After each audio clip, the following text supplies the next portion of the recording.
It's not often this happens on this channel. It happens all the time on the hockey channel. So people are like, all right, Canadian stuff sucks, and it's like, well, it doesn't though. They're always filming stuff in Vancouver. They're always filming stuff in Toronto, and they use Canadian actors. And there's a lot of Canadian actors on TV. There are a ton of Canadian actors on TV. Canadian comedians are always the funnier comedians, minus a few that we make honorary Canadians after because they're funny. So yeah, let's do this. Top 10 Canadian shows for me of all time. All right, Canadian television shows, my absolute favorites. And there are some very good Canadian TV shows. I have no problem with this. Number 10.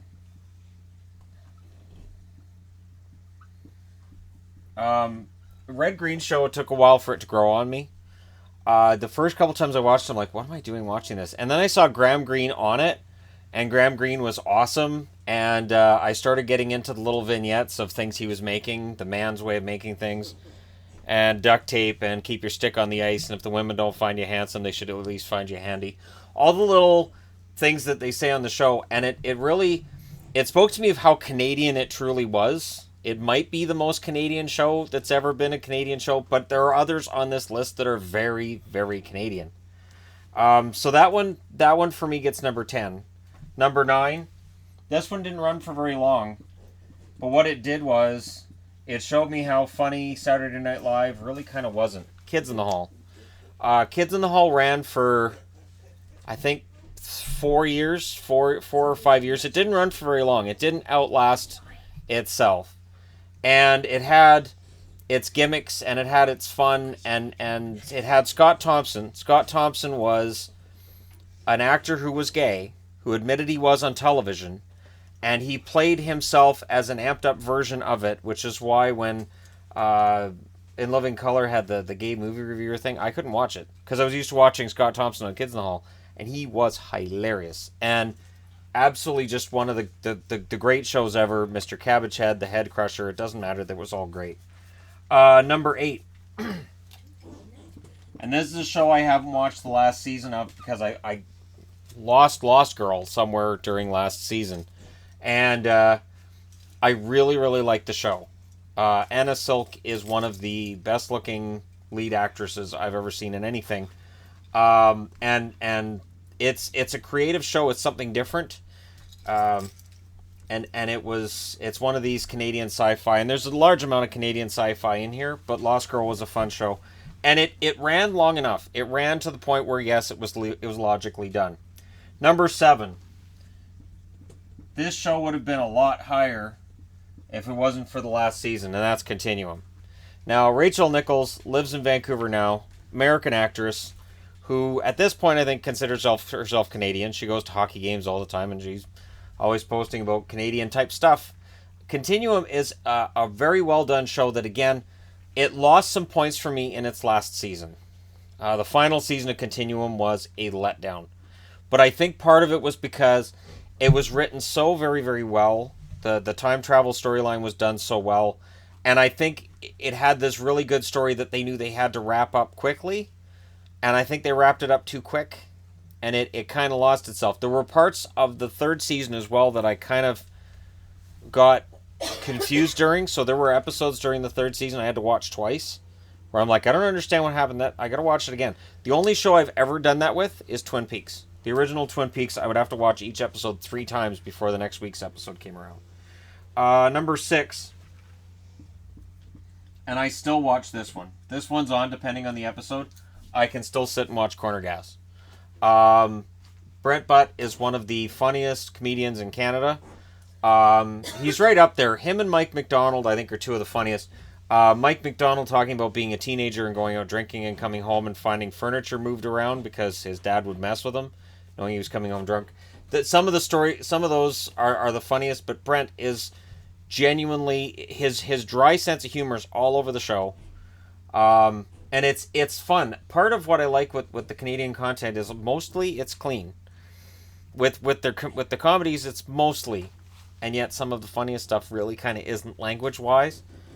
Number 5, and this is where it started getting tougher. I have this entire series on DVD, and that's Andromeda. I have seasons 1 through 5. Now, There were people who didn't like the fifth season. There were people who looked at Andromeda season 5 and thought it was crap. I enjoyed it. Now, I got warned that season 5 wasn't very good before I watched it. I had people tell me, now, you're not going to like season 5. I'm like, well, I haven't seen it yet. You're not going to like it. And then I watched it. I'm like, you know what? I like this because they took the ship away for the first half of the season and they allowed the characters to gain depth, and then they brought the ship back for the big finale. And I loved the finale. And it's funny because I complain a lot about finales that let me down. Andromeda did not. Andromeda was a very solid finale. It had some surprises in it. It's not necessarily as uplifting as you might have expected, but it's a nice way to wrap up the series, and I was very, very appreciative of the way they did it. Number 4. This is the one I'm still railing that it got canceled. We're never going to find out what happens because sometimes that's the way it works. But I'd put Dark Matter at number 4. Fantastic cast, really fantastically well done.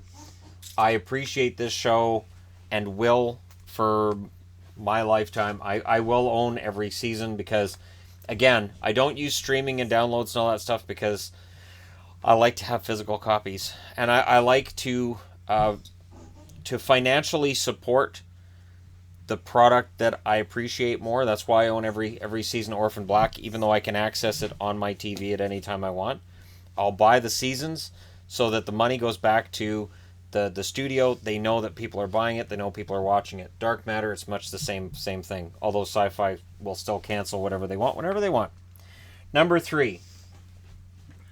This is where it kind of isn't as clean as it was, but at the same time, you know, I think what I like about Trailer Park Boys the most is that it's got a good heart to it.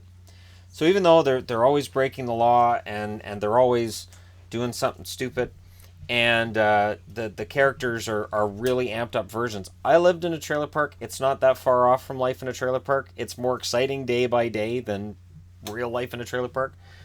But we had a drunk trailer park supervisor who used to drive around in his car and yell at people. So we're not that far off. My next door neighbor chopped wood in his living room. It's not that far off from reality when you watch Trailer Park Boys.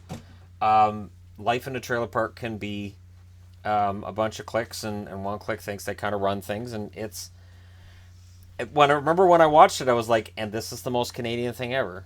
You know, even right down to the drug portion of the show, everything feels very, very Canadian. Number 2. Nobody who's followed this channel for the last few months should be surprised by this. Letterkenny is brilliant. Letterkenny is... it's only 6 episodes per season. It's only half an hour per episode. But every episode is written so bloody well. When the season ends, and you realize you just watched the 6th episode, you're like, oh, I gotta wait another 9 months to a year until I get another season. Now, they do fun episodes in between. They had the Halloween episode, which was hilarious. They had the St. Patrick's Day episode last year, which was also really, really funny. And the cast seems to really like each other. I can't hear the word allegedly on the news now without hearing Squirrely Dan in my head and thinking of the ostrich and the ginger. And that tells me just how much I enjoyed each season of the show. And I can't wait. I would be going down to watch the Letterkenny cast live, except the tickets to see the cast live are insanely expensive. It's over $100 per ticket. I don't... As much as I like them, and I do, and it's the coach is going to be there, and the coach is awesome. As much as I like it, I can't spend over $100 per ticket. I'd have to go with Yvonne because we have to do that. That's a show we discovered together, and you can't just have one person go. And I wouldn't enjoy it just by myself either. So, yeah, it's and even then for over $100, holy crow! But it is a very funny show. And Trailer Park Boys, they also go out on tour, and they're supposed to be very funny. And I can imagine they absolutely would be. So my number 1 favorite Canadian show, and I can't see another another Canadian show topping it, and that's Orphan Black. Orphan Black, from the beginning right through, and I have yet to get through season 5. That's the plan. But from the beginning, there was a plan. It would be 5 years. There was a knowing at the end or at the start where it was going to end. Um, and they make you care about all of these versions of the same actress. I can't imagine a show. I can't imagine, like, you look way back, and Michael Keaton had that show Multiplicity, where he learned how to clone himself. But his clones, some of them were dumb, some of them were jerks, some of them were, there was something wrong with the clones. It's You didn't really care a whole lot about the actual clones in the end of the movie. Orphan Black, you care about every single clone. They introduce you to Sarah, go to Allison, you go to Cosima, you end up talking about Beth, you find out about Beth more in season 4, and all of these tales begin, and then Helena gets thrown in, and it's chaos. And every time that Tatiana Maslany is on the TV playing a different clone, you know exactly which clone she's playing. And the brilliance of Orphan Black is when she plays a clone pretending to be one of the other clones, she plays it differently. It's so well. There's the scene where Allison is pretending she's Sarah, which Yvonne hasn't seen yet, but it's Tatiana as Allison pretending to be Sarah, and it is flawless. It's perfect. And for that reason, Tatiana Maslany deserves every single award she ever gets for her entire lifetime. And it's a great show. So there you go. Top 10 Canadian-based TV shows in my mind. And go.